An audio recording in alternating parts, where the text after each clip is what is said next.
بچه ها سلام، به چنل من خیلی خیلی خوش اومدین. من فاطمه و قراره که امروز با هم ویدیو بیوگرافی از من داشته باشیم، چون که من این چنل رو 1 ساله که دارم و بیوگرافی نذاشته بودم توی چنلم. فکر کردم که اگه کسی میاد توی چنلم شاید براش جالب باشه بدون من کیم اصلا. حالا شاید برات جالب باشه. خلاصه که یه سری سوالا از خودم پرسیدم و قراره جواب بدم به شما توی این ویدیو. اولین سوال اینه که چند سالمه؟ من متولد 81م. سنمو نمیگم چون که مثلا ممکنه تو 1 سال دیگه این ویدیو رو ببینی. حالا اگه 1 سال دیگه دیدی هم نداره. من 22 سالمه، در حال حاضر 22 سالمه و متولد 81م و خرداد ماهیم.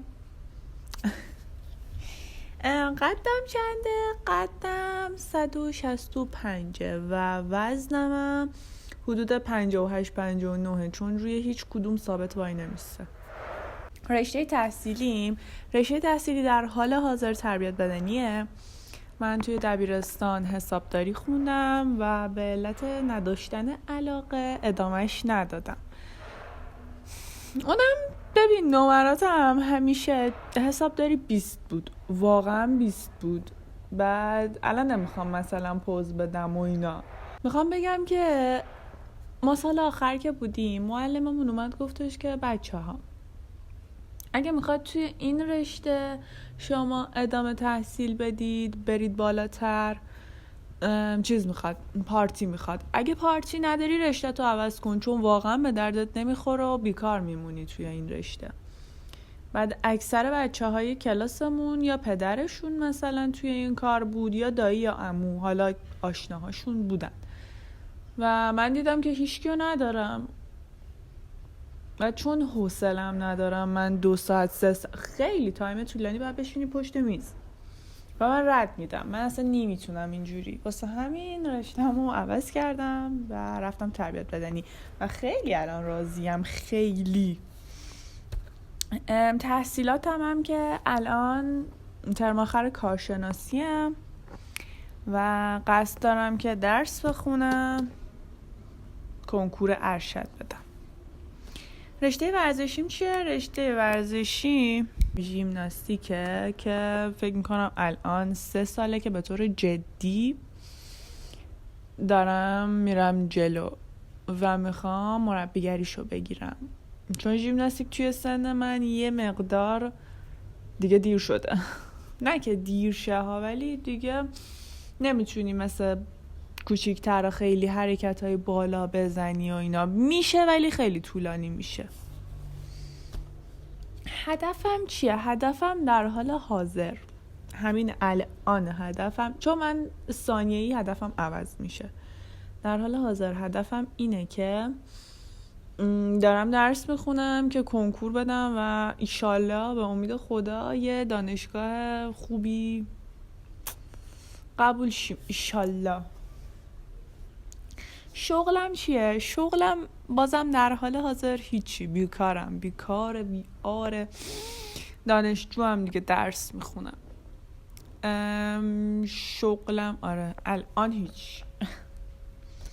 1 سال دیگه خودم رو کجا میبینم؟ 1 سال دیگه دوست دارم که چنلم سابسکرایباش بره بالا و اینکه توی دانشگاهی که دوست دارم درس میخونم، اینجا میبینم خودمو و درآمدم هم خوبه. الان که 0، ولی 1 سال دیگه امیدوارم اینطوری باشه.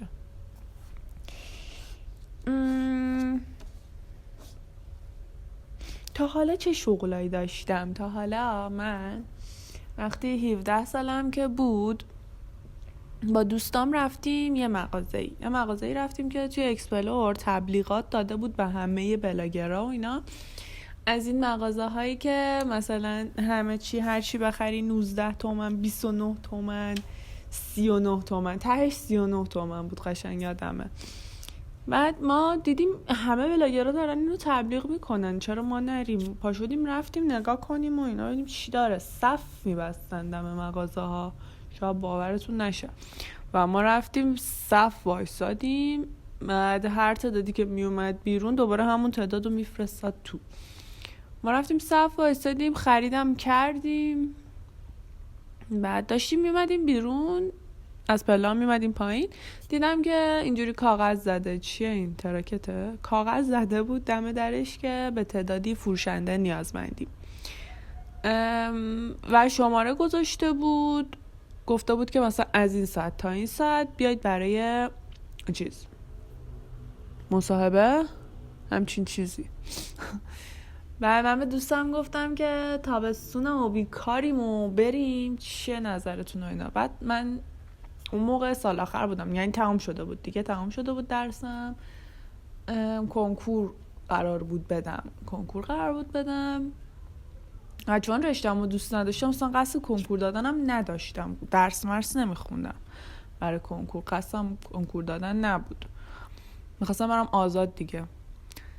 بعد با دوستام حرف زدیم و اینا، یکم فکر کردیم، گفتیم بذار ببینیم اینجا حقوقش مثلا چنده. زنگ زدیم به اون شماره، گفتیم که حقوقش چنده، گفتش که 2.5.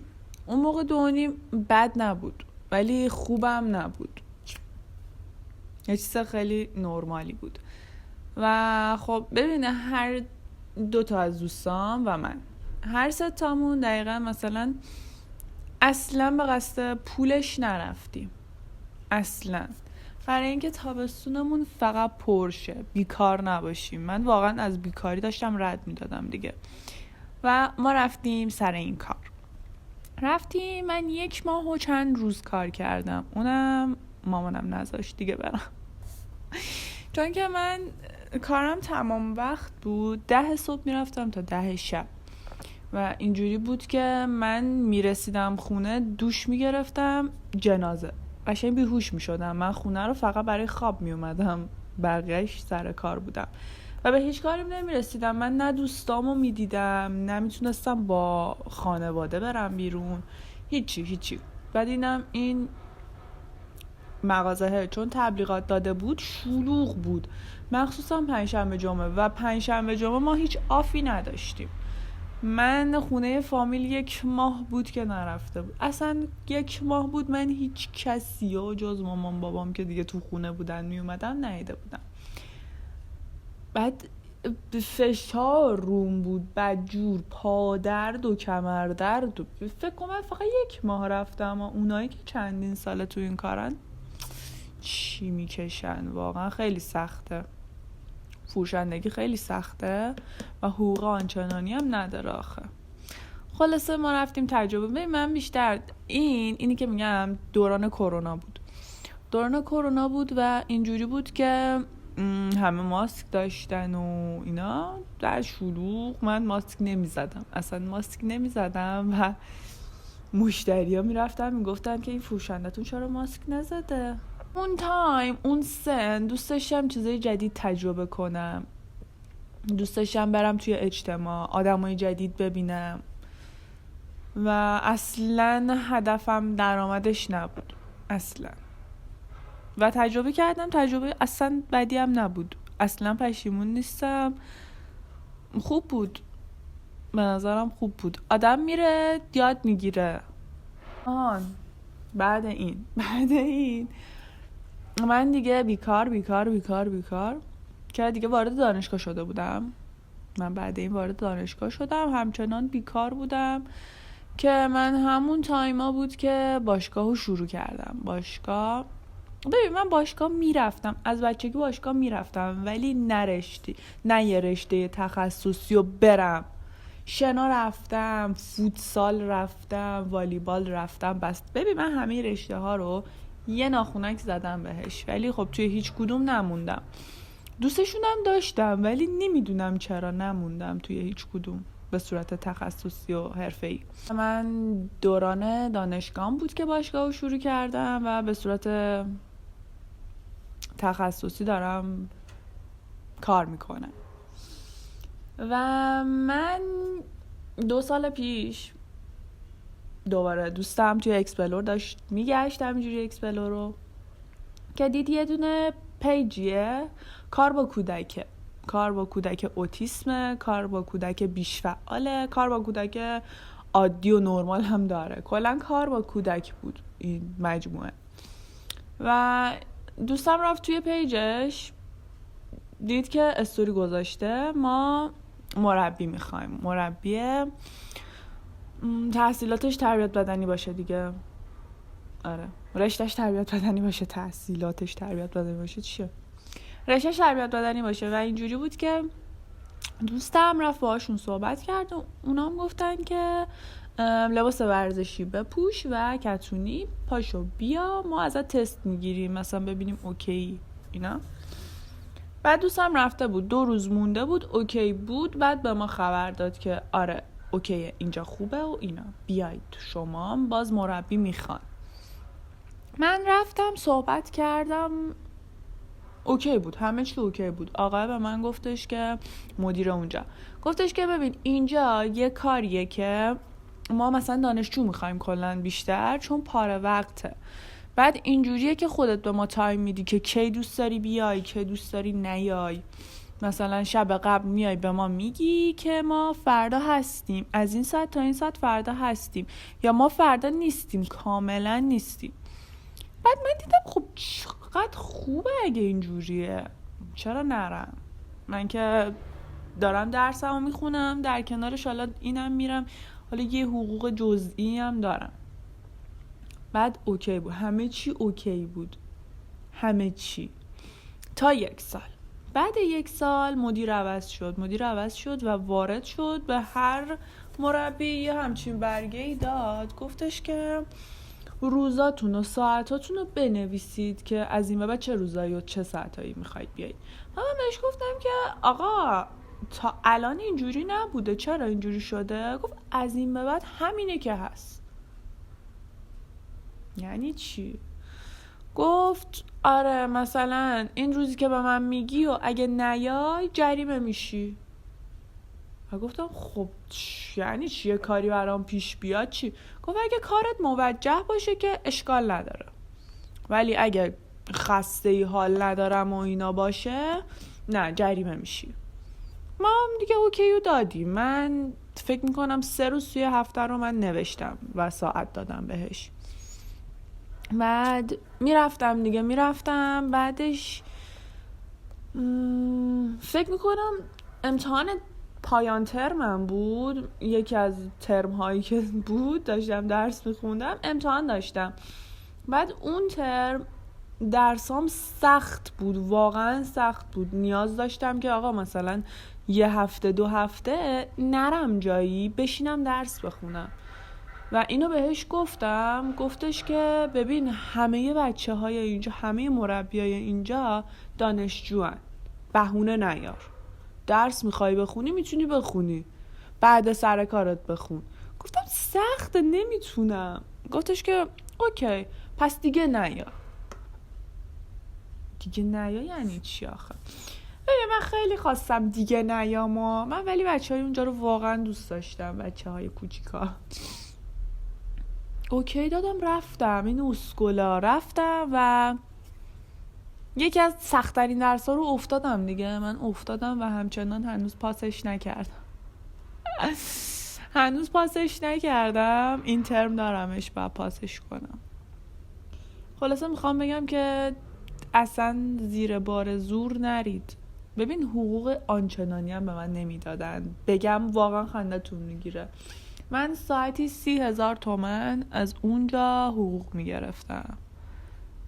یعنی تو فکر کن باید 10 ساعت کار کنی تا بشه 300,000 تومان، 100 ساعت کار کنی تا بشه 3 میلیون.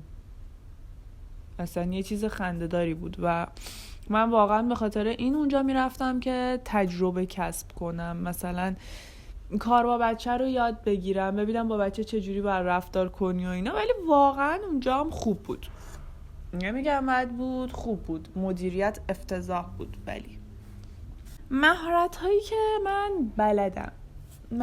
که بلدم من ناخونکاری بلدم ناخونکاری بلدم، بافت مو بلدم دیگه، پیرسینگ میزنم، بافتنی میکنم، عروسک درست میکنم. آره بابا. کجا زندگی میکنم؟ من تهران زندگی میکنم، همیشه تهران بودم. چرا یوتیوب؟